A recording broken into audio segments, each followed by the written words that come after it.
All right, so now that you have watched the Chapter 4 variability lecture video and saw some demonstrations of how to solve for the standard deviation and what it means, I want you to take a stab at doing these problems on your own at the end of your slides before you watch this video. Okay, so hopefully you've done that, and now I want to show you the answers and also provide some additional explanations of the concepts from the lecture, because this is kind of a tricky one. So this first one should be review, right? So the mean. You've already calculated the mean in the past, but the mean and the standard deviation are very importantly linked together because the standard deviation really tells you, on average, how spread out our scores from the mean of scores. So when it comes to explaining what your distribution looks like, you're typically going to be discussing both the mean and the standard deviation. So that's why we start off with the mean. So let's go ahead and do the mean calculation here. So, Katie wants to examine stress levels within the population of seniors at NSC. So this is the data reflecting that, right? So if you look at this table, we've got stress levels from 1 to 7, 1 being not at all stressed and 7 being severely stressed. And then the number of students simply tells you how many students rated themselves with that particular score. So when we talk about the mean for the data, we're going to be using this formula. And I'm going to be careful with my notation here because we are talking about a population. So when I put my notation for the size of this population, I'm going to be using an uppercase N. If it was a sample, I'd be using a lowercase n. So if we look at this formula, we've got, oops, got a little ahead of myself there. So the mean, population mean, right? That's mu, equals the sum of x. Again, if this was a sample, this would be an m, but since it's a population, we're using the Greek notation mu. Sum of x divided by uppercase N population size. Now, if you look at your formula sheet, you'll see that I give you some hints for a different version of this formula when you're working with a frequency distribution table, because this is technically x and this is technically f, but if you take the sum of x, as you see in this piece of the formula here, if you just sum these values, you are not going to get an accurate sum of x. Sum of x really says if you take all the scores in the entire population and add them together, what would that be? Well, if you just add these values over here, you're going to be missing out on the fact that there's 24 ones and there's 26 twos and there's 31 threes and so on and so forth. So you have to be really careful to take the frequency of each value into account. So this version of the formula that's on your formula sheet is just really highlighting the fact that you need to multiply each frequency by x to get the sum of x. Then down here you can rewrite the population size as the sum of the frequencies. So you add all of these frequencies together and you get the total number of seniors in the data set. So let's go ahead and do this. So my first step, order of operation tells me I need to multiply f by x for each of these. And you can write this as fx or xf, it does not matter. And you're just going to multiply across for each score in the data set. So 1 times 24, 2 times 26, 3 times 31, 4 times 19, or yeah, 76. 5 times 96, and 6 times 74. We're getting a little off with our alignment here, but that's okay. And then 7 times 129 is 903. So we add those together, so 24 plus 52 plus 93 plus 76 plus 480 plus 444 plus 903, and we get our actual sum of x, which is equal to 2072. That is the numerator of the mean. So if we took all the stress scores in the entire population and added them together, we would get 2072. But now we need to take the average of that, or get the mean of that, so we divide by the total number of seniors in the sample, which is the same as saying the sum of the frequencies. So if you add 24 plus 26 plus 31 all the way down, you're going to find that you have 399 seniors in this population. So that's our denominator. So 2072 divided by 399 is 5.193. And that is our population mean. So on average, seniors at NSC have a stress level of about 5.193 on a 7-point scale, where higher numbers indicate higher levels of stress. Okay, now let's go to the next one. So now we're moving on to really the topic of this lecture, which is the standard deviation and measures of variability. So now we need to calculate that standard deviation. So the first thing I want to do, I'm going to just go ahead and put a little b here. So that's what I'm working on. I'm going to write my formulas, and I really encourage you to do this. Right from the beginning, I suggest you write the final formula that you're going to be using. So because this is a population, we're going to be using the population standard deviation, which is sigma, and that's equal to the square root of the sum of squares divided by the population size. Now I look at this formula and I go, okay, well, on the previous question, I found my population size, right? My uppercase N. That was 399. So I can go ahead and just start working on this formula by replacing that N with a 399. But I look at this SS thing and I'm like, I have no idea what that is. So that's an indication it's time to write down another formula. So I'm going to write down the formula for SS, or sum of squared deviations, or sum of squares for short. And that looks like this. Sum of x squared minus the sum of x quantity squared divided by the population size. Now it's really important to note that there is a difference between this sum of x squared and then this sum of x quantity squared. And that's because of the parentheses. So if you remember order of operations, parentheses comes first and then exponent. So this first version here, we have to square each x first, then sum, add it together. But for the second version, we have to take the sum of x first and then square that value. So for the second one, we're not squaring each x, we're adding all the x values together and then we're squaring that. If you have trouble remembering the difference between sum of x squared and sum of x quantity squared, you can remember that this is going to look just like what you did for the mean, and you just put a little square on top. So if we go back over here, the sum of x was 2,072, and the population size was 399. So I can go ahead and fill in what I do know, which is the second part of this equation. So I have something minus 2,072 divided by 399. So at this point, I need to figure out what is this sum of x squared. And when you have data in a frequency distribution table, it's kind of a two-part process. So another version of this formula would be the sum of squares equals the sum of x squared f minus sum of fx squared divided by the sum of f, right? So that's a different version of the formula that reminds you that for this piece here, you had to multiply each f by x, then sum it, right? That's what we did over here. And then for this piece over here, you have to square each x first, then multiply by the frequency, and then add those values together. So I'm going to get rid of this version of the formula and just show you what that looks like in practice. So again, x represents the scores for whatever it is you're measuring, and f represents the nature of the people that you're collecting data from, so your frequencies. So we're going to do x, f, oh, we already did that. We need to do x squared, and then we're going to take x squared and multiply it by the frequency. So if we go down through here, 1 times 1 is 1, 2 times 2 is 4, 3 times 3 is 9, 4 times 4 is 16, 5 times 5 is 25, 6 times 6 is 36, and 7 times 7 is 49. But just like we can't add these up to get the sum of x, we cannot just add these up to get the sum of x squared, because we have to take the frequencies into account, right? So we have 24 squared 1s and 26 squared 2s and so on. So our next step is to multiply those squared x values by the frequencies.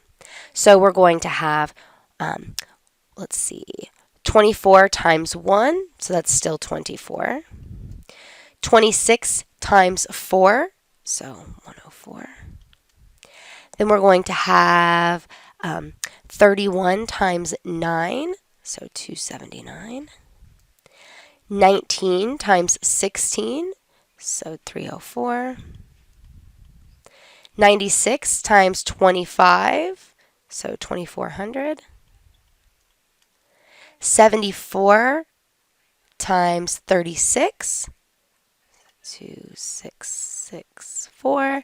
And finally, 129 times 49, so 6,321. On a quiz, I will never give you numbers this big. Okay, so now we add this together and we have a meaningful number, which is if we took every single stress score and squared them and added them together, we would end up with 12,096. That is the first part of our equation here. So 12,096. So now we're ready to just solve for the sum of squares and then plug that into the standard deviation formula. So one step at a time, we have a fraction here. We need to solve for that before we can do any subtraction. So this becomes, and you want to show each step one at a time, 12,096 minus 2,072 divided by 399 gives you, oh, wait a minute, I skipped a step. We need to square this bad boy.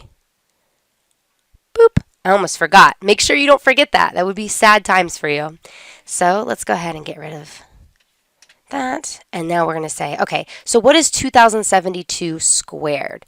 So that would be, oh my gosh, get ready, 4,293,184 divided by 399. So again, don't forget this little square piece. It's really easy to just rewrite what you had for the mean and forget the square, as I just demonstrated. Just be really careful. Okay, now we're ready to solve for the fraction. So we have 12,096 minus 4,293,184 divided by 399 is 10,759.86. Let's make this a really obvious point. So when we solve for that, we end up with a sum of squares of 1,336.14. And this is our sum of squares. It's always good to stay organized, maybe rewrite what it is you just calculated after it and underline it. So you can really easily find the value that you now need to plug in up here for this numerator, which is 1,336.14. All right. So now we are going to keep this square root until the end. Let's go ahead and solve for this fraction inside. So 1,336.14 divided by 399 is 3.349. 3.349. Take the square root of that value, and you end up with a standard deviation of 1.83. And that is your population standard deviation. Now we want to say, what does this standard deviation really tell us in plain English? So remember, we figured out in the previous problem that the mean was 5.193. So let's just kind of jot that down. 5. And remember, the mean is kind of the reference point for the standard deviation. So one thing that we could say for part C, and remember, standard deviation, typical, spread, right? Standard, typical, deviation, spread, differences. Kind of think about it that way. So in part C, if we're trying to plain Englishify this, we could say that most stress scores for NSC students, because that's who we're examining, are within 1.83 points of 5.193. Or in other words, in general, most scores in a data set are within one standard deviation of the mean. Well, in this case, we're looking at stress scores among NSC students. Our standard deviation is 1.83, and our mean is 5.193. So in this case, most scores are within 1.83 points of 5.193. Or you could say that the typical spread of scores for NSC seniors is 1.83 points. If you want to be less specific, typical spread or difference in stress scores is 1.83 points. All right, now let's see what's next. All right, so now let's do an example where instead of working with a population, we're working with a sample. And instead of working with a frequency distribution table, we're just working with a handful of scores written out in raw form.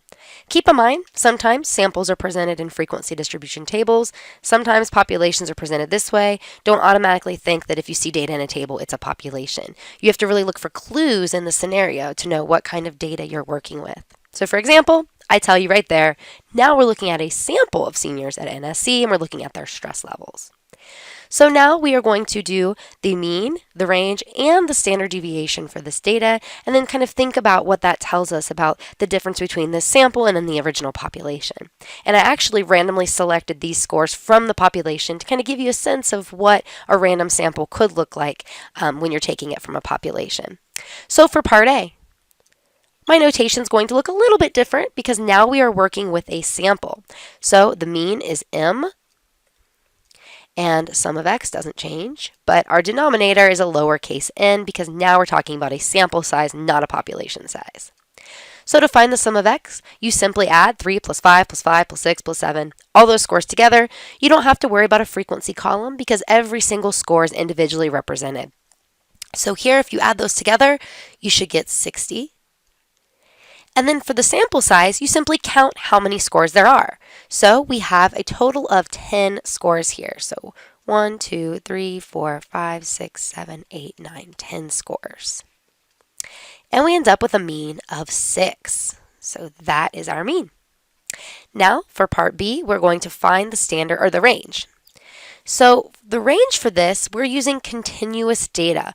Although we see that these are whole numbers and they're fixed to whole number responses, it's implied that somebody could fall, between a 6 and a 7 and between a 5 and a 6. So there's kind of, levels of gray in between each individual score. So we will treat this as a continuous variable. And when you have continuous data, the way you find the range, you take the upper real limit for the maximum score minus the lower real limit for the lowest score, or the minimum.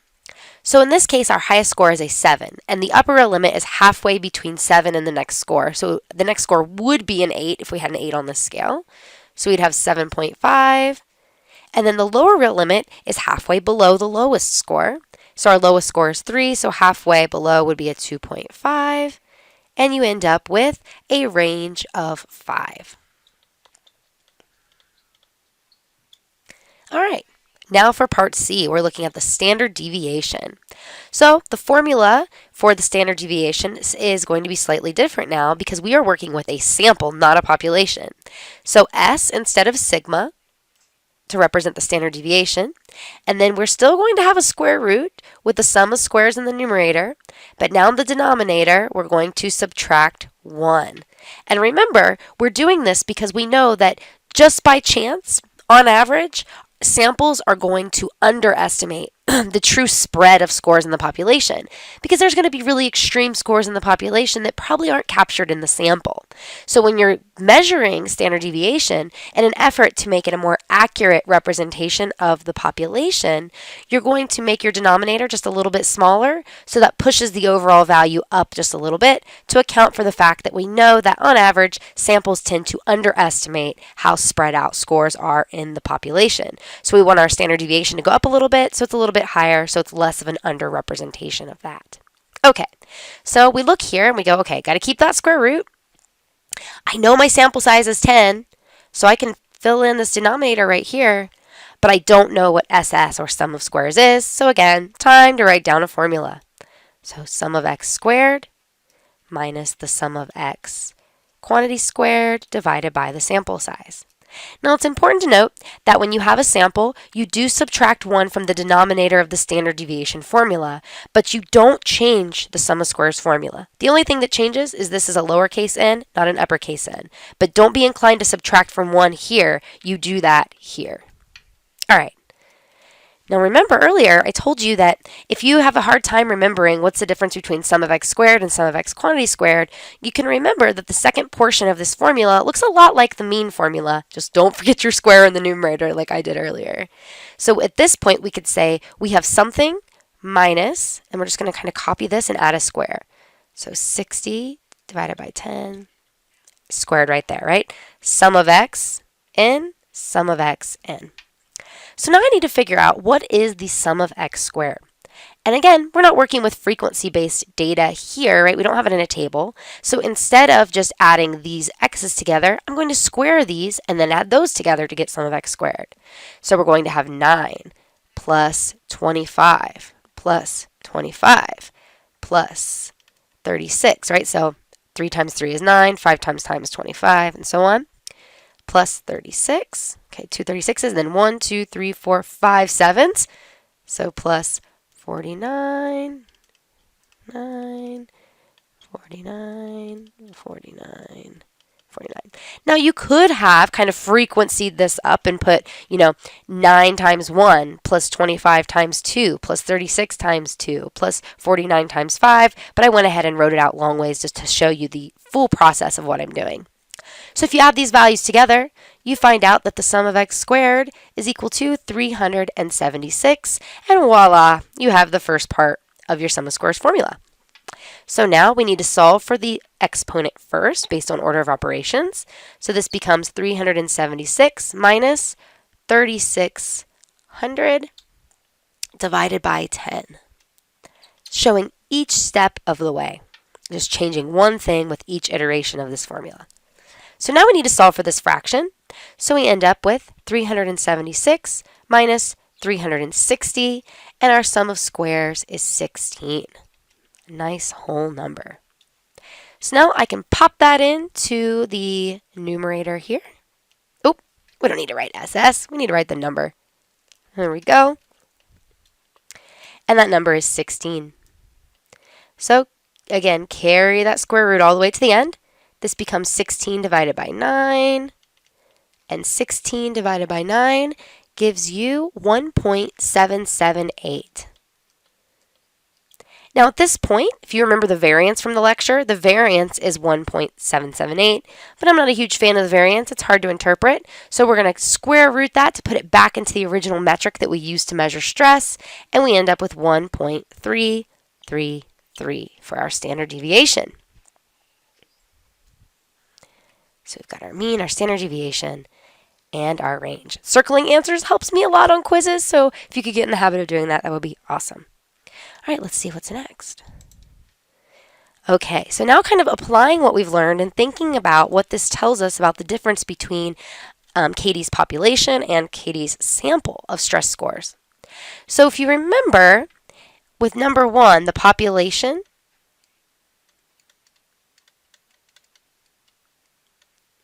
in the population, we had a mean of 5.193 and a standard deviation of 1.83. Notice the difference in notation between the population and now the sample. So the mean in our sample was 6, and the standard deviation in our sample was 1.333. It's just kind of keeping these things in mind, our little cloud up here, our little cloud of knowledge. All right, so based on the means, is there a higher overall stress level in the population or in the sample? So when we're talking about overall levels of something, the mean is really what we're focusing on. That's kind of our measure of central tendency, what is really happening most commonly in our data. So if we look at this, the sample mean was higher. So we would say there was a higher level of stress in the sample. Since we know what the population looks like, we could say that, if all we had was access to this sample, we would be overestimating the level of stress in the population. Now, if we look at the next one, so based on the standard deviations, are stress scores more consistent in the population or the sample? So now we're looking at this sigma and this S. Now, keep in mind, the standard deviation measures how spread out or how inconsistent scores are. So if you have a larger standard deviation, that means you have more variability in your scores. You have bigger differences in your scores. So in this example, if we're talking about which one is more consistent, we're looking for which one has less variability, or in other words, a smaller standard deviation. So in this case, our sample appears to be more consistent. And that would be expected because, again, the sample tends to underrepresent how spread out scores are in the population because you're not capturing those extreme outliers. Now we talk about both together. So based on the means and standard deviations, was Katie's sample representative of the population, and why or why not? So if we look at this, I said kind of before, right, the sample tends to overestimate the level of stress. So I would say it's not great.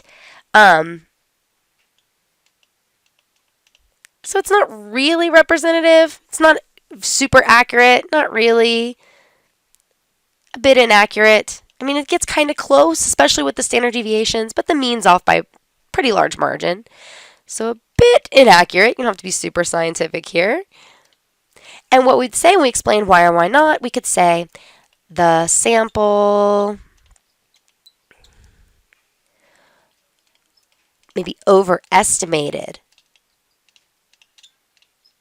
the stress in the population. Because, typically the only reason we care about samples is about what it tells us about the population, and it's important to critique how accurate those assumptions are. So the sample overestimated the stress in the population. And it also, and we could say overestimated the overall stress in the population. And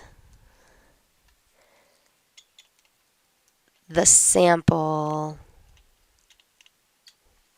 also really overestimated how consistent scores were in the population.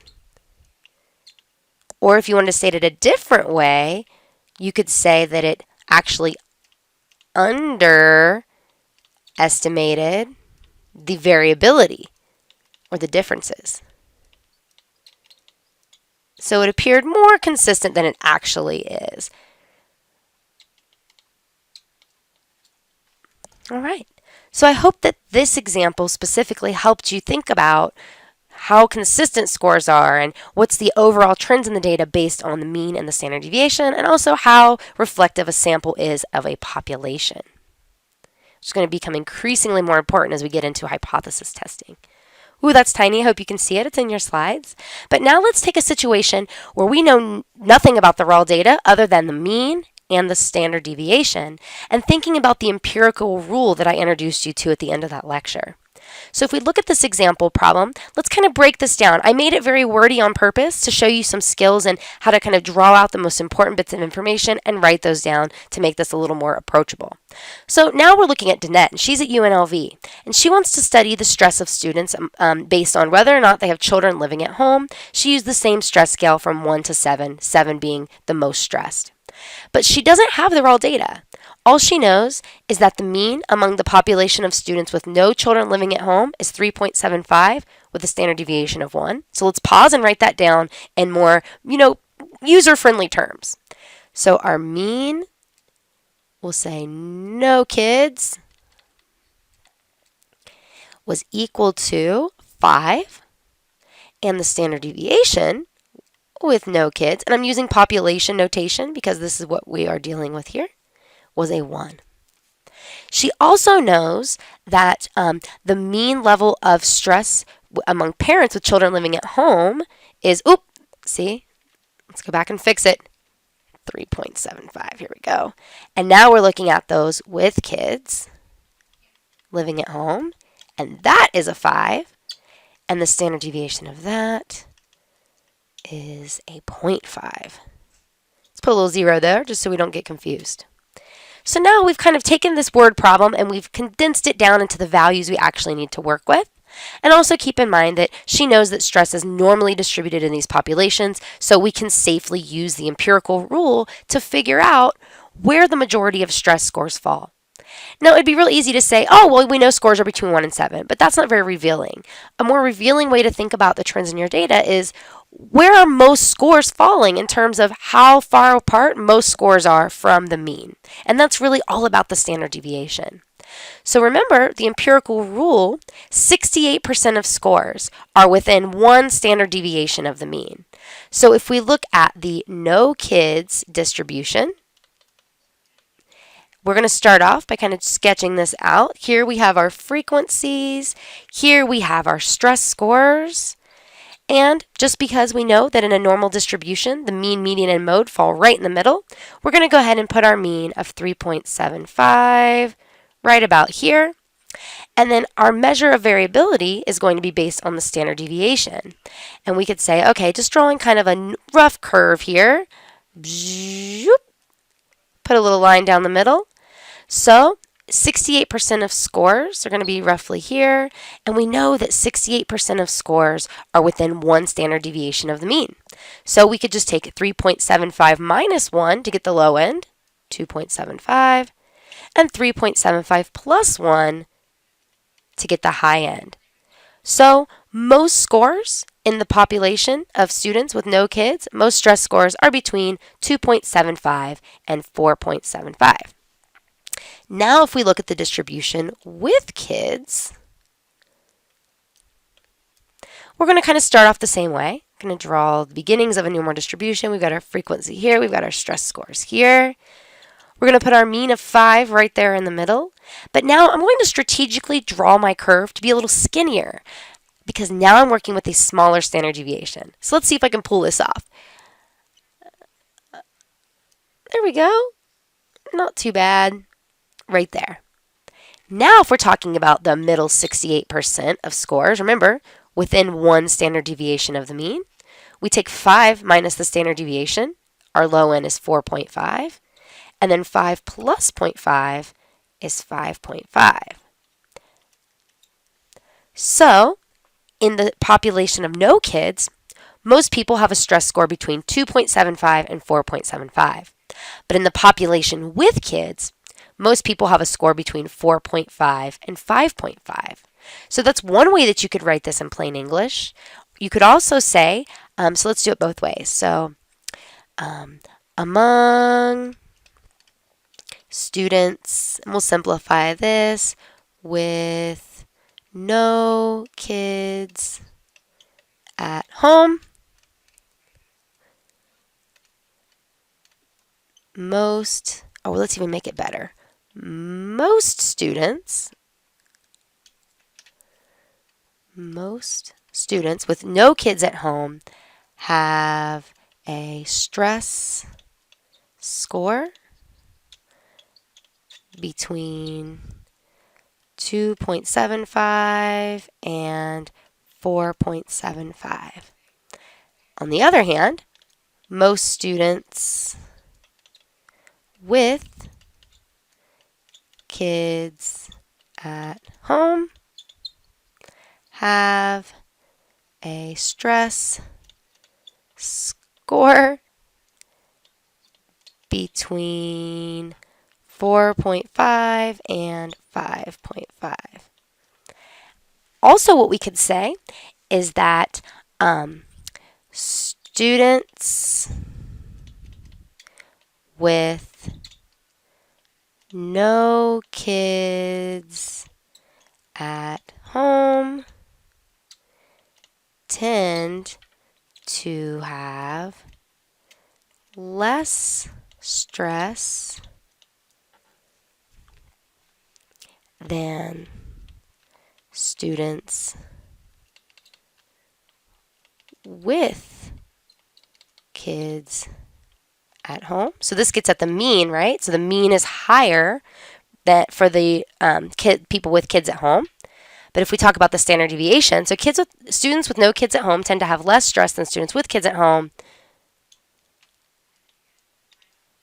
But stress levels are more inconsistent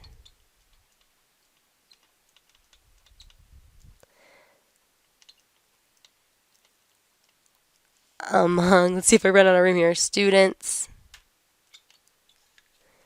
with no kids at home, right? That gets to the fact that their standard deviation was larger. So they have an overall lower level of stress, but it's a more inconsistent level of stress. Whereas those with kids at home have a higher level of stress and it's pretty consistent. All right, so I hope this helps you solidify your understanding of how to compute the standard deviation and also a review of the mean, and then conceptually what those values really tell you about the nature of your data and the trends in your data.